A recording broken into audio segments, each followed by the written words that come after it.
Queridos irmãos e irmãs na fé, hoje nos aprofundamos em um tema profundo e misterioso, mas fundamental para nossa compreensão da salvação: o purgatório. Este lugar de purificação, frequentemente mal compreendido, tem suas raízes profundamente ancoradas nas Sagradas Escrituras. E como toda verdade revelada, é nosso dever explorá-la, entendê-la e abraçá-la. Muitos cristãos acreditam que o purgatório não existe e que foi inventado ao longo do tempo. Mas é realmente assim? O purgatório realmente existe? O que as Sagradas Escrituras nos dizem? A Santa Bíblia nos fala claramente sobre a diferença entre pecados mortais e pecados veniais. Como nos é dito, toda injustiça é pecado, mas há pecado que não leva à morte. Esta distinção é crucial. Enquanto os pecados mortais nos separam completamente de Deus, os pecados veniais enfraquecem nossa relação com Ele, mas não a destroem completamente. E o que acontece com aquelas almas que morrem em estado de graça, mas ainda carregam o peso desses pecados veniais? A resposta, queridos irmãos e irmãs, está no purgatório.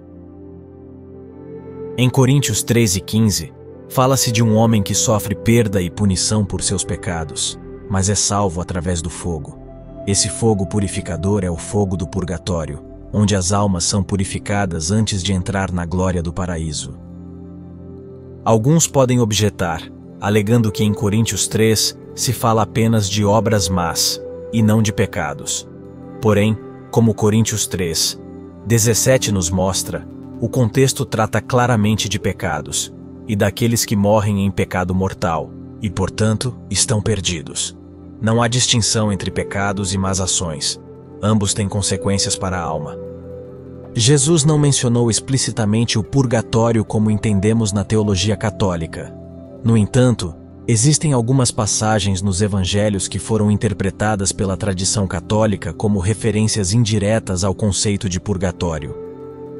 Uma dessas passagens é Mateus 5:25-26, onde Jesus diz: "Põe-te depressa de acordo com o teu adversário enquanto estás a caminho com ele, para que o adversário não te entregue ao juiz, e o juiz te entregue ao guarda, e te ponham na prisão.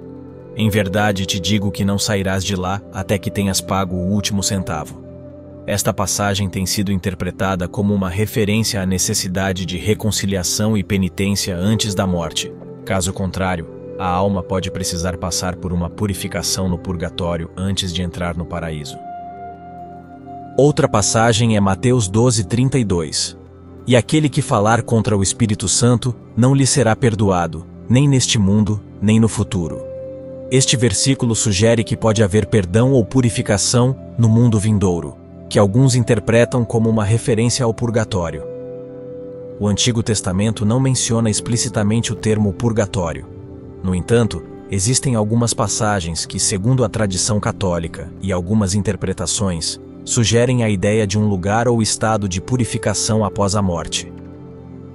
Uma das passagens mais citadas em relação a esta ideia está no segundo livro dos Macabeus, que faz parte da Bíblia Católica, mas não está incluída no cânon protestante. Em Macabeus 12:39-45, fala-se de Judas Macabeu e seus homens encontrando amuletos idólatras nos corpos dos soldados caídos. Judas e seus homens rezam pelos mortos, esperando que seus pecados possam ser perdoados. Judas reuniu entre seus homens uma quantia de 2.000 dracmas de prata e a enviou a Jerusalém para que fosse oferecido um sacrifício de expiação. Ele agiu nobremente e honrosamente, pensando na ressurreição. De fato, se não tivesse esperado que os caídos ressuscitassem, teria sido inútil e vão rezar pelos mortos. Mas ele pensava na recompensa magnífica reservada para aqueles que morrem com um espírito piedoso. Era um pensamento santo e piedoso. Por isso, fez a oferta expiatória pelos falecidos, para que fossem libertados do pecado. Esta passagem sugere a ideia de que os mortos podem ser ajudados pelas orações dos vivos e que podem precisar de purificação de seus pecados. Esta é uma das bases bíblicas em que se fundamenta a doutrina católica do purgatório. Os padres da Igreja, esses grandes teólogos e santos dos primeiros séculos do cristianismo, reconheceram e escreveram extensivamente sobre o purgatório. São Gregório Magno, um dos grandes doutores da Igreja, escreveu sobre as palavras de Jesus em Mateus 12:32, onde se diz que quem fala contra o Espírito Santo não será perdoado nem neste mundo nem no próximo. São Gregório interpretou estas palavras como uma referência ao purgatório, um lugar de purificação no mundo vindouro.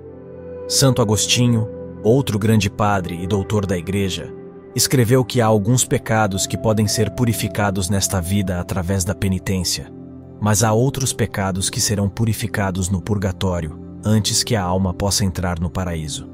São Cipriano de Cartago falou da necessidade de purificação através do fogo, uma clara referência ao fogo purificador do purgatório. Ele escreveu que, assim como o ouro é purificado pelo fogo, as almas dos justos são purificadas pelo fogo do purgatório antes de entrar na glória do paraíso. Em conclusão, queridos irmãos e irmãs, o purgatório não é uma invenção da Igreja, mas uma verdade revelada por Deus através das Sagradas Escrituras. É um lugar de esperança, onde as almas são purificadas e preparadas para a glória eterna do paraíso.